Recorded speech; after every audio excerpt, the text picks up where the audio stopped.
Morning. আজকে হচ্ছে 23শে জানুয়ারি, আর আজকে সকালটা সেই কোহরাই কোহরা এরকম একটা ব্যাপার। দার্জিলিং, হ্যাঁ, পুরো কুয়াশা ঘেরা। আমাদের বারান্দা থেকেই দেখেছিলাম, কিন্তু তখন অতটা ভালো বোঝা যাচ্ছিল না, বারান্দা থেকে যতটুকু দেখা যাচ্ছিল। সেই জন্য এই এখানটা আসলাম। দেখুন নিচে অবধি দেখা যাচ্ছে না যে কি আছে।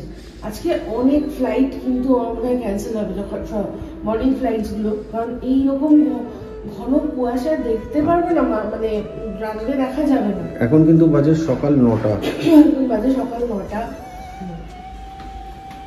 তো চলুন, বাকি কথা পরে হচ্ছে।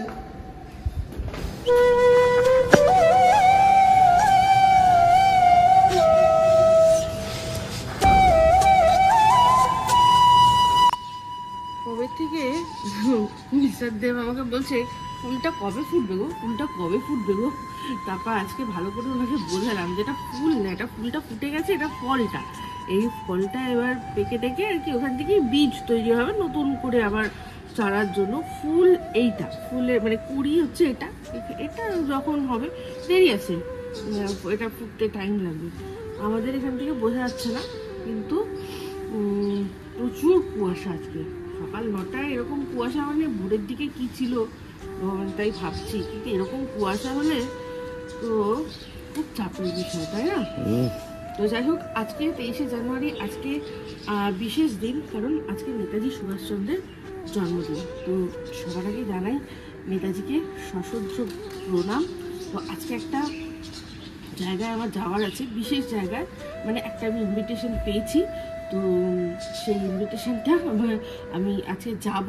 তো আমি অ্যাকচুয়ালি কালকেই আমি ইনভিটেশনটা পেয়েছি, কিন্তু কিছু বলিনি, কারণ আমি যখনই কোথাও যাব বলি সেটা হয় না। তো তাই জন্য আমি চুপচাপ ছিলাম।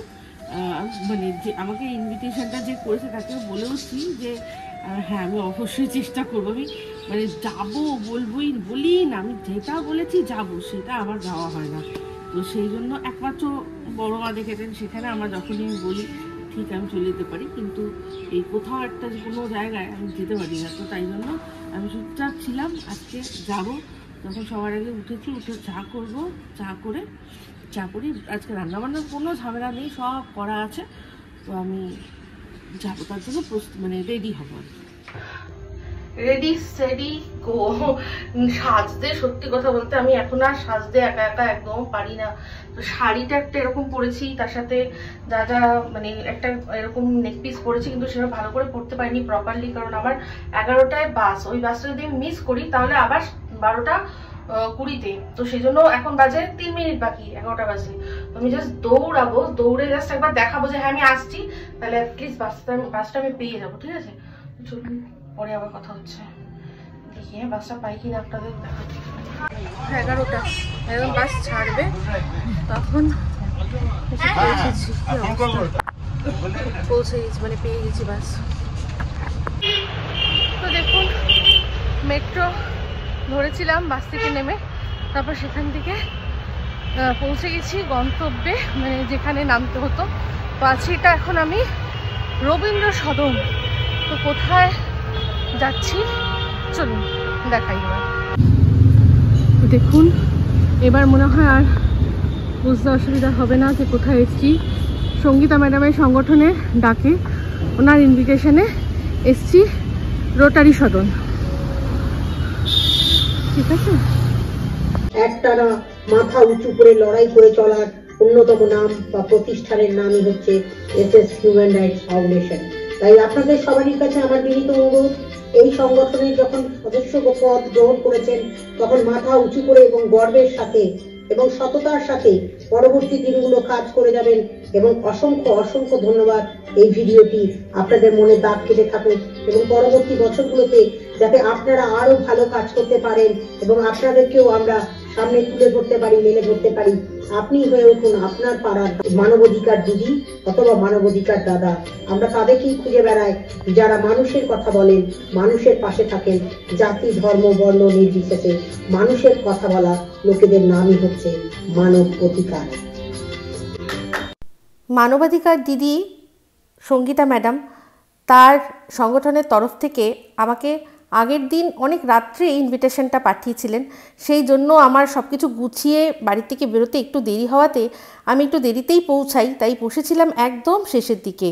আমাদের মধ্যে এসে হাজির হয়েছেন অধ্যাপক রঞ্জন বাবু। এই ইপসিতা সামনের দিকে এসো, সামনের দিকে চলে এসো।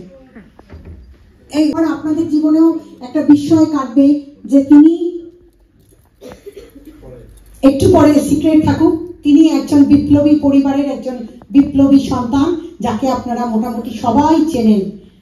দেশবন্ধু চিত্তরঞ্জন দাসের বাড়ির লোক এসছেন। আজকের দিনে আনবো না কোনো বিপ্লবী হতে পারে, রক্ত গরম করে ছাড়বো আপনাদের। আর এরপরে মানবাধিকার বা হিউম্যান রাইটস সেটা কিভাবে কাজ করে, সেই কাজ কীরকমভাবে হয়, মানবাধিকার কর্মীরা কিভাবে কাজ করেন, সেটা খুব কাছ থেকে দেখার সুযোগ যখন করে দিলেন সঙ্গীতা ম্যাডাম এস হিউম্যান রাইটসের তরফ থেকে, তখন আর নিজেকে কোনো মতেই সেই এত একটা ভালো অপরচুনিটি পাওয়ার থেকে বিরত রাখতে পারলাম না। তারপর সুযোগ সুবিধা হয়ে গেল, তো সেক্ষেত্রে চলে এসেছি আর দেখছি একদম কাছ থেকে, যেগুলো শুনেছি দীর্ঘদিন ধরে ম্যাডামের লাইভেও বলেছেন, সেগুলো শুনেছি। এই ফাউন্ডেশনের যারা কাজ করছেন তাদের মধ্যে অনেকেই আমার পূর্ব পরিচিত, তার মধ্যে দুজনকে দেখতে পাচ্ছেন ইউটিউব থেকে পরিচিতি তাদের সাথে আমার। তো সেক্ষেত্রে ওরা তো কাজ করছে, কিন্তু আমি এই সংস্থা থেকে সরাসরিভাবে উপকৃত। তো এখানে বেশ কিছু মানুষ এসেছেন যারা কিনা এই সংস্থার দ্বারা উপকার পেয়েছেন তারা, আর তাছাড়া যারা এখানে কাজ করেন তারা। তো দেখুন, যে কোনো অনুষ্ঠান শুরু হলে বরণ পর্ব চলে, সেটা তো হয়ে গেছে, আমি অনেকটাই মিস করে গেছি। দেখলাম গুণীজনদের তো বরণ করেছেন, তার আগে কিন্তু বরণ করে নেওয়া হয়েছে আমাদের দেশের যে আধার মানে সংবিধান, সেই সংবিধানের যিনি রচয়িতা তিনিও ছিলেন, আর তার পাশে ছিলেন অবশ্যই নেতাজি সুভাষচন্দ্র বোস, যার জন্মদিন, তাকে তো অবশ্যই আগে জানানো হয়ে গেছে, সেগুলো আমি মিস করেছি। তো যাই হোক, এখন কিন্তু একে একে গুণীজনকে বরণ করে নেওয়া হচ্ছে। হচ্ছে বলভদ্র মহারাজকে, এরপর বরণ করে নেব আমরা মাননীয় প্রসাদ রঞ্জন দাস মহাশয়কে। অনেকে সামনে আসার জন্য অনুরোধ করছি। আমাদের অনেক ভাগ্যের জোর যে উনি এসেছেন। দেশবন্ধু চিত্তরঞ্জনের অবদান আমাদের ভারতের স্বাধীনতায় যে কতখানি, সেটা আর নতুন করে নিশ্চয়ই বলে দিতে হবে না।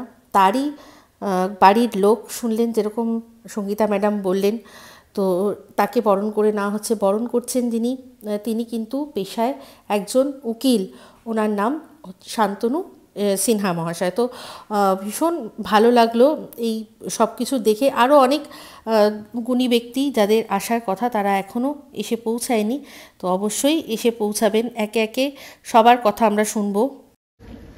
প্রত্যেকটি মানুষ তার অধিকার নিয়ে বেঁচে থাকবে, প্রত্যেকটি মানুষ তার যে পাওয়ার কথা, পাওনা, সেটা নিয়ে বেঁচে থাকবে।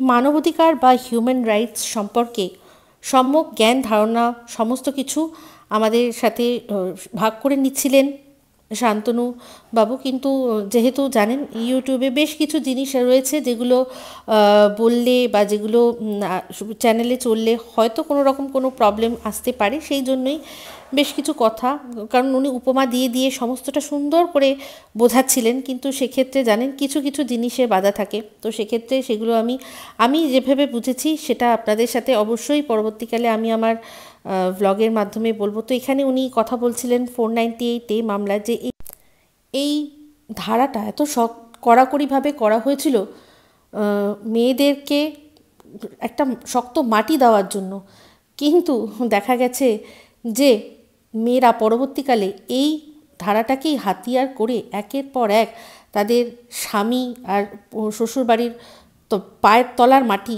টেনে সরিয়ে দিয়েছে। আজকে সুপ্রিম কোর্ট বুঝতে পেরেছে এর পরিণতি কি, তারপর এটাকে এখন বেলেবেল অফেন্স করেছে।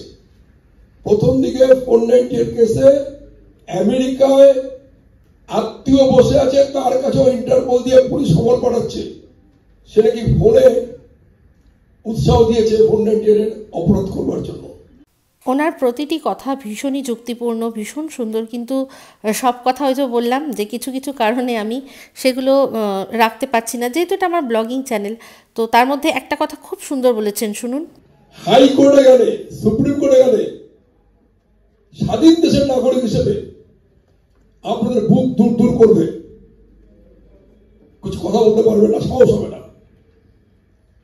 আজকে ইউটিউবের কল্যাণে যদি অনেকটা ফ্রি হয়েছে, ইংরেজ সিস্টেম ছিল কোন জাস্টিস তারা সাধারণ মানুষের সাথে মিশতে পারবেন না, এমনকি কোনো নেমন্তন্ন খেতে পারবেন না, যেতে পারবেন না।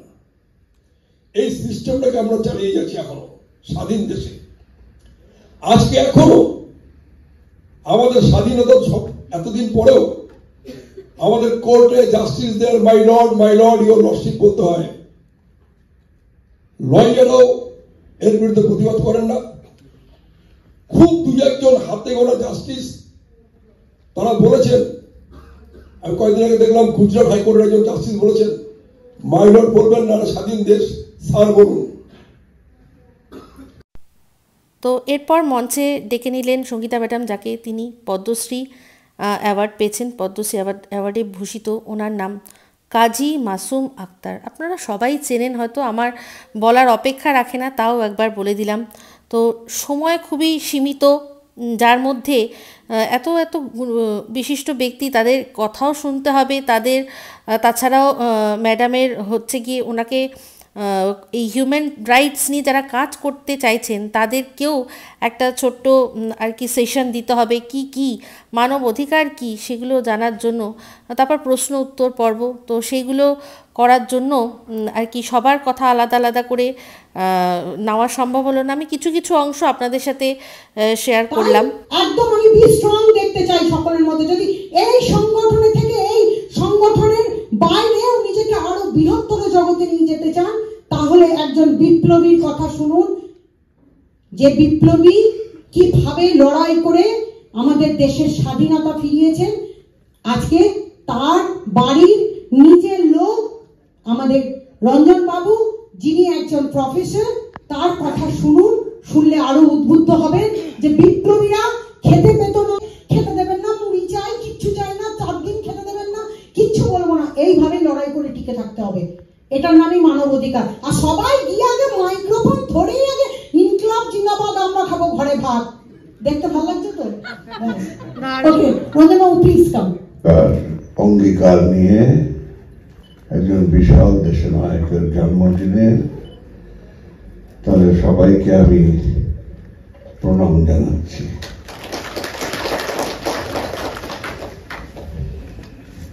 আমি যে পরিবারে আমার জন্ম, সেই পরিবার একদিন একটা সম্পূর্ণ দেশের স্বপ্ন দেখেছিল, পূর্ণ স্বরাজ, একই দেশের, যেটা সম্ভবে সম্পূর্ণ হয়নি। সময় যেহেতু সীমিত আর এখনও অনেকের বক্তব্য শোনা বাকি, তারই মধ্যে ম্যাডাম ডেকে দিলেন আমাকে মঞ্চে, আলাপ করিয়ে দিলেন কাজী সাহেবের সাথে, শান্তনুবাবুর সাথে। তো ওনার কথা আর তার সাথে সাথে প্রসাদ রঞ্জনবাবুর কথা শুনতে শুনতেই আমরা একটু ছবি টবিও তুলে নিলাম, কারণ তার জন্য আলাদা করে পরবর্তীকালে সময় পাওয়া যাবে কি পাওয়া যাবে না কোনো ঠিক নেই, সেই জন্য ছবি তুলে নিলাম। আর তারই মাঝে আমার আসলো একটা ফোন। তো দেখুন এখানে ম্যাডাম, আমরা সবাই একসাথে ছবি তুলছি আর তার সাথে সাথে ওনার কথা শুনছি। তো উনি খুব সুন্দর একটি কবিতা, ওনার স্বরচিত কবিতা আমাদের সাথে শেয়ার করেছিলেন। তো সেখানে সেই কবিতাটির কিছু অংশ আপনাদের সাথে আমি শেয়ার করব। তো দেখুন চলছে ফটো তোলার পর্ব। টাইমস অফ ইন্ডিয়ার এই সময় ছাপা হয়েছিল একটা স্বাধীনতা দিবসে, স্বাধীনতা এক্সপ্রেস। আপনারা শুনতে পাচ্ছেন আমার মাইক ঠিক আছে? কথা ছিল এক অপরূপ দেশে সবারই এসেছে সময় মতো, সাথে টুকিটাকি আর টিকিটের ভাড়া। তবে এ টিকিট অর্থ মূল্যে নয়, কেনানো যায় না শপথ বাক্য ছাড়া। কেননা এই গাড়ি সেই দেশে নিয়ে যাবে যেখানে মানুষ থাকবে না পরাধীন। পয়সা দিয়ে কি স্বাধীনতা কেনা যায়? ভিক্ষে করেও আসে না কোনোদিন। বহু উৎসাহ, প্রচুর উদ্দীপনা, হাতে হাত রেখে গাইছে সবাই গান। তীব্র গতিতে ছুটে চলে রেলগাড়ি, তীক্ষ্ণ সিটিতে মুক্তির আহ্বান। তবু সেই কাল রাত্রিতে কি যে হলো, ভুল শান্তিকে বেলাইন ছারখার, দুমড়ে মুচড়ে গাড়িটা দুভাগ হলো, কত প্রাণ যেন হিসেব তো নেই তার।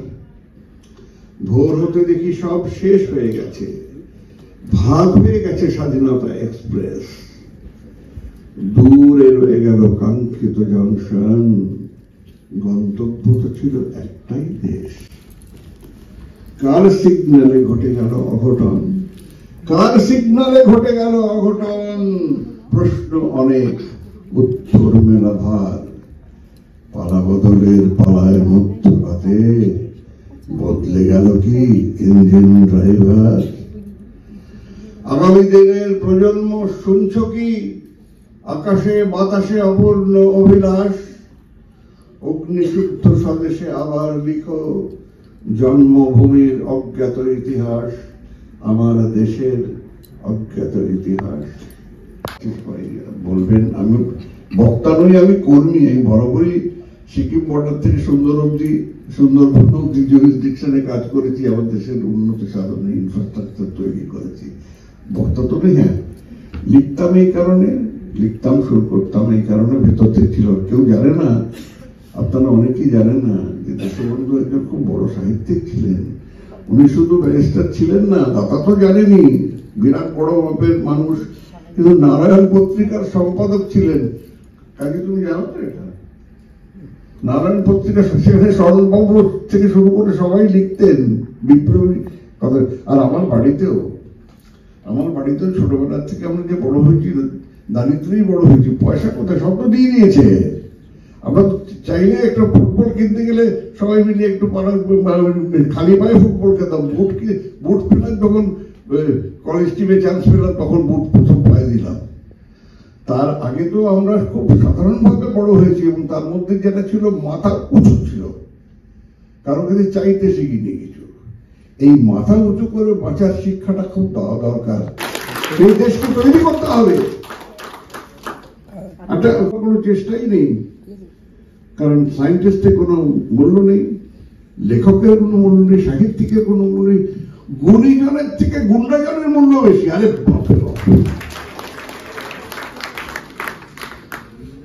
the only value that is valued with the greatest value is the least value. এই জায়গা থেকে মানবাধিকার কর্মীদের কিন্তু এটাকে মাথায় রাখতে হবে। শুধু একজন লোককে ধরেছে তাকে ছাড়াবো, নিশ্চয়ই সেটা, কিন্তু পাশাপাশি সামাজিক অবক্ষয়, মূল্যবোধের অবক্ষয়, সেটাও মানবাধিকারের জুরিসডিকশনে পড়ে, তার আওতায় পড়ে। এটাও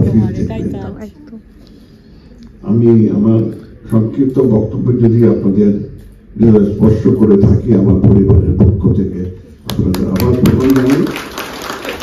আর সঙ্গীত আমাকে একটা গান গাইতে বলছে। গান তো আমি নিজে লিখি, নিজে সুর করে নিজে গাই, কিন্তু কথা হচ্ছে যে এই পোডিয়ামের মাইকে গান গাওয়া যায় না। এর একটু সুরের সম্পর্কে ধারণা হওয়া দরকার, যে একজন গায়ককে গান গাইতে বলে স্ট্যান্ড মাইক একটা দরকার, কারণ বাজিয়ে গান গাইতে গেলে তো এটাই হয় না। আমি বলছি এবং করবো, এটা মানব অধিকার তো বলে গেলাম, শিল্পীর অধিকার।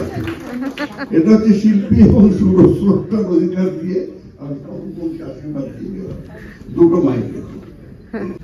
যে গান কণ্ঠে নিয়ে নতুন নতুন রাষ্ট্রের জন্ম হয়েছে, সেই গানগুলো আমার গবেষণার বস্তু, সেই নিয়ে আমি কাজ করেছি, দেশ বিদেশের গানও গিয়েছি।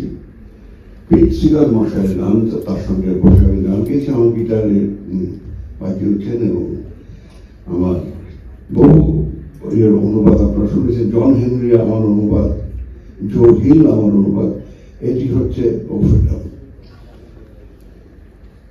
Oh, freedom. Oh, freedom, oh freedom over me, over me. Before I'd be a slave, I'd be buried in my grave and go home to my Lord and be free, and go home to my Lord and be free. Hey Shadinata, hey Shadinata, hey Shadinata, প্রিয় মন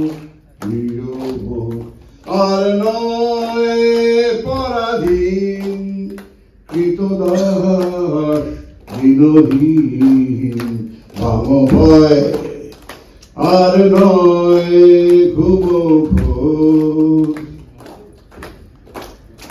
ভাঙ ভয় আর নয় ঘুম ঘোর,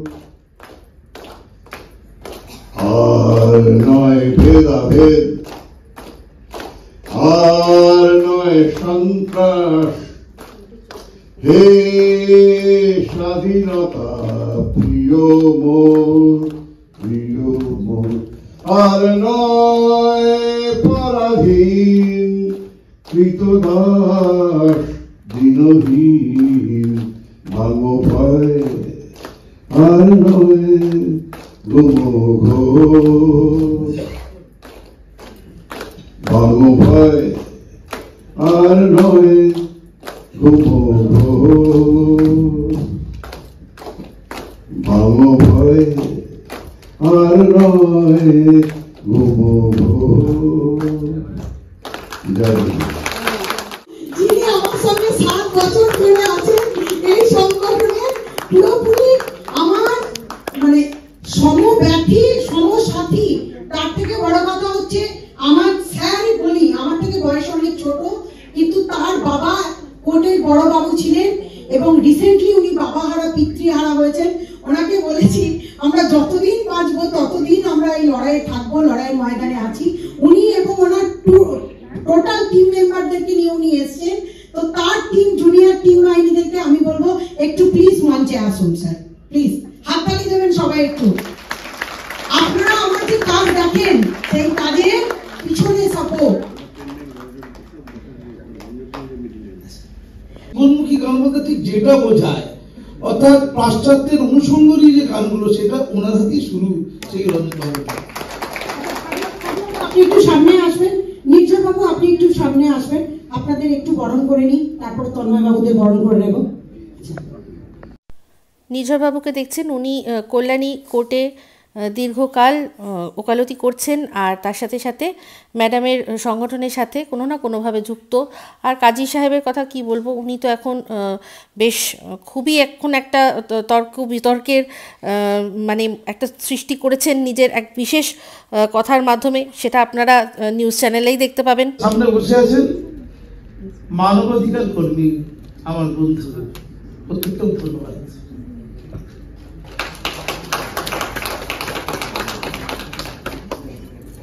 রক্ত ঝরাতে পারি না তো একা, তাই লিখে যাই এ রক্ত লেখা। লিখতাম একসময়, ওরা ছাপত, হ্যাঁ এগিয়ে থাকা খবরের কাগজগুলো ছাপত। আমি শিক্ষা শিখতেই পদ্মশ্রী পেয়েছি, আমার বেশ কিছু বই রয়েছে। লিখি না, কমে গেছে লেখা। এখন বলি রক্ত রেখা লেখা হয় না, গলায় রক্ত তুলে একটু বলা হয় মাত্র। একটা মাসুম আক্তার, একটা সঙ্গীতাদি, একটা আপনি, একটা আপনি, একটা উনি, কত রক্ত আছে আমাদের শরীরে। আমরা যে সংখ্যালঘু, সংখ্যালঘু বলতে ধর্ম জাতি নয়, শুভ বুদ্ধি সম্পন্ন মানুষটা সংখ্যালঘু সমাজে, অশুভ বুদ্ধি মানুষটা সংখ্যায় বিপুল বিশাল পাহাড়ের মতো। অসাধারণ বক্তব্য উনি পেশ করেছেন। কিন্তু ওই যে বললাম যে যেটা আমি ইউটিউবে দেব, যেখানে যে বিষয়গুলো সাংবাদিকরা বলতে পারে বা একটা নিউজ চ্যানেলে বসে যেটা আলোচনা হতে পারে, সেটা কোনো ডেলি ব্লগের অংশ হতে পারে না। তো যাই হোক, সেখানে ওনার একটা কথা আমার ভীষণ ভালো লেগেছে, যেটার সাথে আমি সহমত পোষণ করেছি, যে আমরা সংখ্যালঘু। না, ওনার নাম বা পদবি দিয়ে উনি কিন্তু এটাকে বলেননি যে উনি সংখ্যালঘু। উনি হচ্ছেন সংখ্যালঘু এই কারণেই বলেছেন যে যারা এখন সুধী সমাজ বা যারা এখন কোনো জিনিসকে অন্যরকমভাবে অন্য দৃষ্টিভঙ্গি দিয়ে দেখতে চায়, তাদেরকেই সংখ্যালঘু বলে উনি মনে করেন। যারা শুভ বুদ্ধি সম্পন্ন মানুষ, তাদেরকে উনি সংখ্যালঘু আখ্যা দিয়েছেন, যে তারা সংখ্যালঘু। ভীষণভাবে ওনার এই কথাটা আমাকে প্রভাবিত করেছে, ভীষণ ভালো লেগেছে। হ্যাঁ, সত্যিই আমি কোথাও না কোথাও বিশ্বাস করি আমিও সংখ্যালঘু। আমি এই ইউটিউবের যে জোনটাতে কাজ করি, সেখানে মনে হয় আমি সংখ্যালঘু। আমি প্রত্যেকবার যখনই এই কথাটা ওনার চিন্তা করব, প্রত্যেকবারই আমি কিছু কিছু জিনিস দেখব বা দেখছি, তাতেই আমি বিশ্বাস করব যে হ্যাঁ, সত্যি যে কথাটা বলেছেন কাজী সাহেব, সেটার সাথে আমি সহমত, আমরা সংখ্যালঘু। প্রত্যেক দিনে কি করণীয়, আমাদের ফিউচার প্ল্যানিং, সেগুলো বলতে থাকবো। তাড়াতাড়ি করে খেয়ে এসে মঞ্চে হাজির হন। এখানে লাঞ্চের একটা ব্রেক হয়েছে, তো সেই লাঞ্চ করতে আসলাম। লাঞ্চ করে আবার অনুষ্ঠান যা যা কথা হচ্ছে। তো কুপন ছিল, সেখানে এরকম প্যাকেজিংয়ে খাবার দেওয়া হয়েছে। এবার দেখাই আপনাদের ভেতরে কি রয়েছে। তো আমি বা আমার মতো অনেকেই সবাই খোলা জায়গায় বেছে নিয়েছে, এখানে বসেই আর কি লাঞ্চ সেরে নেবে। তো দেখাই আর কি আছে ভেতরে। তো দেখুন, এখানে একটা যে খাবারের সব দেওয়া হয়েছিল, মানে যে একটা প্ল্যাটারের ব্যবস্থা করা হয়েছে, একটা প্যাকেজিং করা হয়েছে, তার মধ্যে কী কী আছে দেখাই। ঝুড়ো আলু ভাজা রয়েছে, ভাত রয়েছে, আচ্ছা এখানে হচ্ছে ধোকার ডালনা, এখানে ডাল আর মাছ, সাথে হচ্ছে গিয়ে চাটনি আর মিষ্টি। অনেক মানুষ, তাই অ্যাকোমোডেশনের একটু মানে আছে, তো এখানে খাবারগুলো দিয়ে দেওয়া হয়েছে, যে যার নিজের মতো করে নিয়ে বসে খাচ্ছে। তো আমি খোলা জায়গায় করে ওপেন এয়ারে বসে, আমার মতো আরও অনেকেই, তারা সবাই বসে খাচ্ছে। আর কিছু মানুষ আছে যারা ভেতরেও হয়তো খাচ্ছে। তো এটা বেশ নতুন ব্যাপার। মেন হচ্ছে এখানে সঙ্গীতা ম্যাডামের কাজ দেখতে এসেছি, যে কাজের কথা উনি বলেন, যে কাজের আমরা সব কিছু ইউটিউবে দেখেছি, তো সেটা সামনে থেকে দেখার সুযোগ। যেহেতু এটা কলকাতায় হচ্ছে, উনি তো আরও অন্যান্য জায়গায় করেন, তো যেহেতু এটা কলকাতায় হচ্ছে, আর যেহেতু আজকে এটা ছুটির দিন, বাড়িতে হাজব্যান্ড আমাকে সাপোর্ট করছে আমার ছোট বাচ্চাকে রেখে, তাই জন্য আমি ভাবলাম যে তাহলে এত সুন্দর একটা অপরচুনিটি ছাড়া যাবে না। তো খাওয়াটা হচ্ছে গিয়ে গৌণ ব্যাপার, মুখ্য ব্যাপার কাজ থেকে ম্যাডামের কাজটা দেখা, সেই জন্যই আজকে আমি এখানে এসেছি। আমার খুব ভালো এক্সপিরিয়েন্স, খুব ভালো সব মানে অনেকেই আছেন গণ্যমান্য ব্যক্তিরা, তারা কথা বলছেন, তাদের কথা সেগুলো শুনছি, মানে খুব এনজয় করছি। তো চট করে লাঞ্চটা সেরে নিয়ে আবার গিয়ে জয়েন করব, যেটা আসল করতে এসেছি, শুনতে এসেছি, দেখতে এসেছি ওনার কাজ, সেটা ঠিক আছে। তো এখন খেয়ে নিই। তো খাবার প্ল্যানটা আমি এরকমই করলাম, ভাত যেরকম রয়েছে সেরকমই থাক। আমি ডালের মধ্যে ভাত নিয়ে নিলাম, প্রত্যেকটা বাটি আলাদা, তো প্রত্যেকটার মধ্যে করে ভাত নিয়ে নিলে তাহলে আলাদাভাবে খাওয়া যাবে। তো এটা এখন ডালের বাটির মধ্যে ভাত নিয়ে খাচ্ছি, তারপর সব পরপর খাবো, এরকমভাবেই আর কি সিস্টেমটা আমি ঠিক করেছি। এই যে আমাদের ইউটিউবে পরিচিত মুখ, ম্যাডামের সংগঠনের সে এসছে 11×2=22, চলে এসো। কমপ্লিট সব গুছিয়ে নিয়েছি এখানে, এটা জাস্ট ডাস্টবিনে ফেলে দেবো। জায়গাটাও একটু পরিষ্কার করে দিয়েছি, যাতে এখানে আবার কেউ যদি চায় খেতে পারে, ঠিক আছে। তো রোটারি সদনে এই প্রথমবার আসলাম, বেশ ভালোই জায়গাটা, তো ভীষণ লোকেশন ওয়াইজ ভীষণ প্রাইম, একদম রবীন্দ্র সদনের কাছে, মেট্রো থেকে ওয়েল কানেক্টেড, রাস্তা দিয়ে ওয়েল কানেক্টেড, ভীষণ ভালো জায়গা। ভেন্যুটা খুব সুন্দর, খাবারের ভালোই ছিল, সবাই ওপেনেই খেতে চেয়েছে, কারণ এটা হচ্ছে গিয়ে মানে শীতকাল, তো শীতকালে না দেখবেন ভেতরে ঘরের মধ্যে খাওয়াচ্ছে, বাইরে ওপেন এয়ারে খাওয়ার মজাটাই আলাদা। বেশ ভালো একটা পিকনিক ফিল আসলো খাওয়াতে গেলাম। তো এবার আবার জয়েন করব ওখানে। তো লাঞ্চ শেষ হয়ে আবার শুরু হয়ে গেল সেশন। সেখানে উনি মঞ্চে ডেকে নিলেন ওনারই সংগঠনের বেশ কিছু মানুষ যারা নেপথ্যে থেকে বা কখনো কখনো সামনে গিয়ে দাঁড়িয়ে কাজ করে চলেছেন মানুষের জন্য, মানুষের অধিকার বা মানবাধিকারের জন্য। আর তাছাড়া বেশ কিছু মানুষ যারা উপকৃত হয়েছেন ওনার সংস্থা দ্বারা তাদের মধ্যে বেশ কিছু মানুষকে ডেকে নিয়েছিলেন, তো সবার সাথে আলাপ করিয়ে দিচ্ছিলেন। তো এখানে সব বিষয়টা ভীষণই সুন্দরভাবে হয়েছে, কিন্তু টাইম খুব কম ছিল, তাই সব কিছুকে তাড়াতাড়ি করতে হবে। তার মধ্যে আবার এই সেশন শুরু হলো নাচের মাধ্যমে, তো সেটাও আপনাদের সাথে শেয়ার করব। অবশ্যই ওনার সংগঠনে ব্যাচ পরিয়ে দেওয়া হয়েছে আমাকে, আর তাছাড়া যারা কাজ করছেন তাদেরকেও কিন্তু সবাইকে উত্তরীয় পরিয়ে সবাইকে ব্যাচ পরিয়ে আর কি সম্মান জানানো হয়েছে। তো দেখুন, কপিরাইটের জন্য আমি একটুখানি অংশ দেব, বাদবাকিটা বুঝে নিন। অসাধারণ নাচটি হয়েছে, নৃত্য পরিবেশনা, গানটা তো একদম রক্ত গরম করার মতো।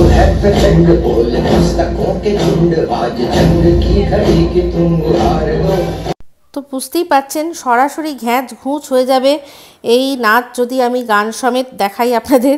তো ভীষণ সুন্দর নাচটি হয়েছিল, যেমন এক্সপ্রেশন তেমনি এক একটা পশ্চাৎ। তো যে নাচছে তার নাম প্রিয়াঙ্কা ম্যাডামের কাছেই শুনলাম, খুবই গুণী একটি মেয়ে। সবচেয়ে বড় কথা শুনলাম যে রেলওয়ের পরীক্ষায় বসেছিল, মাত্র 5 নম্বরের জন্য সে এবছর চান্স পেল না, শুনে খুব খারাপ লাগছিল। পরবর্তীকালে যেন ওর গোল অ্যাচিভ করতে পারে, সেটাই চাইবো ভগবানের কাছে। On the invitation of my close friend Sangeeta Chakravarti ji, and it is a privilege for me to be here, and I really welcome you all HRDs of different districts of West Bengal. তো লাঞ্চের পর গান দিয়ে শুরু হলো, আর তারপর একটা session যেখানে কিনা ন্যাশনাল লেভেলের মানবাধিকার কর্মী এসেছিলেন সুদূর উড়িষ্যা থেকে, ওনার নাম মনোজ জৈন। তো ওনার কথা সবাই শুনছিলেন খুব মন দিয়ে। উনি বোঝাচ্ছিলেন যে মানবাধিকার কর্মীর কাজ কি, মানব অধিকার মানে কি। অনেকেরই হয়তো এটা ভ্রান্ত ধারণা থাকতে পারে বলছি, অনেককে হয়তো ভুল ধারণা এটা বোঝানো হতে পারে যে মানবাধিকার কর্মী যারা আছে তারা কি মানবের অধিকার কেড়ে নেয়। না না না, একদম না, বিষয়টি পুরো উল্টো। মানবাধিকার কর্মীর কাজই হলো কোনো মানুষের যে মানব অধিকার, যেটা আমাদের সংবিধান দিয়েছে, সেই অধিকার কেউ কেড়ে নিচ্ছে সেটার বিরুদ্ধে সোচ্চার হওয়া, আর সেখানে গিয়ে তার অধিকারটা পাইয়ে দেওয়া। সেইগুলোই উনি সুন্দর করে বোঝাচ্ছিলেন। সামনে অবশ্যই ম্যাডাম ছিলেন। মনোজজির কথা তো শুনছিলাম, আর আমার অবাক লাগছিল দেখে যে দেখুন এই রোটারি সদনের যে এই হলটা, সেটা কিন্তু নিতান্তই ছোট নয়, বেশ বড়। তাও এই ছুটির দিনে এত মানুষ সঙ্গীতা ম্যাডামের ডাকে এসে উপস্থিত হয়েছে, সেটা দেখেও অবাক লাগছিল। अभी तो असली मंजिल पाना बाकी है, अभी तो इरादों का इतिहास लिखना बाकी है, अभी तो इरादों का इतिहास लिखना बाकी है। अभी तो तोलिए मुट्ठी भर जमीन, अभी तो तोलिए, अभी जहां पे छोटा सा हम लिया, अभी तो तोलिए मुट्ठी भर जमीन, अभी तोलना आसमान बाकी है। Thank you. তো মনোজজির পর সঙ্গীতা ম্যাডাম নিজের সংগঠনের মানুষদের সংগঠিতভাবে কিভাবে মানুষের পাশে দাঁড়াতে হবে তারই একটি লেসন দিচ্ছিলেন। তো সেখানে বেশ কিছু কথা উনি বলেছেন, খুব ভালো লেগেছে।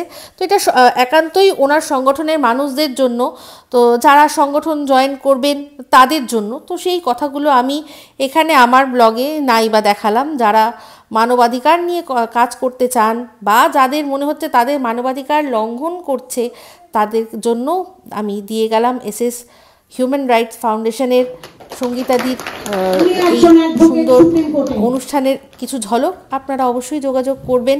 তো এখানে দেখুন যাকে পুষ্পস্তবক দেওয়া হচ্ছেন তিনিও একজন পেশায় লয়ার, যিনি হাঁটতে তার দুজনকে সাহায্য দিতে লাগে, দাঁড়িয়ে থাকতেও বেশিক্ষণ সাহায্য লাগে, তার সত্ত্বেও তিনি এসছেন ম্যাডামের ডাকে। ভীষণ ভালো লাগলো। এবার এই অনুষ্ঠান শেষের দিকে যে আমরা বিশ্বকে আমাদের মুঠোগত করব, দুরন্ত অশ্বের নেই আমার জীবনের প্রতি সময় এবং কাঠামোটাকে আমি ইতিহাস করব। এবং আমি যদি প্রকৃতই ভারতবর্ষে ভারত মাতার নাগরিক হয়ে থাকি, তাহলে কোনোভাবেই কাউকে ছোট বড় জ্ঞান না করে সমস্ত জাতিভেদ প্রথা ভুলে গিয়ে, ধর্ম সাম্প্রদায়িকতা ভুলে গিয়ে, রাজনৈতিক লোকের চক্রান্ত থেকে দূরে থেকে নিজের মানবাধিকারকে খাড়া করার জন্য, নিজের মনুষ্যত্বকে এই সকল লাভ করার জন্য আমাদেরকে অবশ্যই এই কর্মবস্তু থাকতে হবে। এটাই বলতে আপনাদের কাছে আমার অনুরোধ। তো দেখুন, এরপর আমি বেরিয়ে পড়েছিলাম, কারণ হচ্ছে কি আবার মেট্রো ধরতে হবে। তো যাই হোক, তারপর একটা বিপদ অবশ্যই ঘটেছে, সেটা দেখলেই বুঝবেন আপনারা। আমাদের মেট্রো পরিষেবা আপাতত মহানায় উত্তম কুমার স্টেশন থেকে দক্ষিণেশ্বর স্টেশনের মধ্যে এবং দক্ষিণেশ্বর স্টেশন থেকে মহানায় উত্তম কুমার স্টেশনের মধ্যে পাওয়া যাবে। ধন্যবাদ। কি বিরক্তিকর বাবা, উত্তম কুমারে নামতে হয়েছে, এদিকে বিশাল লাইন। আমি কি করব বুঝতে পারছি না। আমার মেট্রো কার্ডে টাকা আছে কিনা দেখতে হবে। বিশাল লাইন, দেখি পাঞ্চ করে দেখি, যদি টাকা থাকে তাহলে ভালো, নাহলে এই লাইনে দাঁড়াতে হবে আমাকে। যাক, বাধা বিঘ্ন পেরিয়ে হ্যারাস হয়ে শেষমেশ সাউথ প্রিন্সের বাস ধরতে পেরেছি।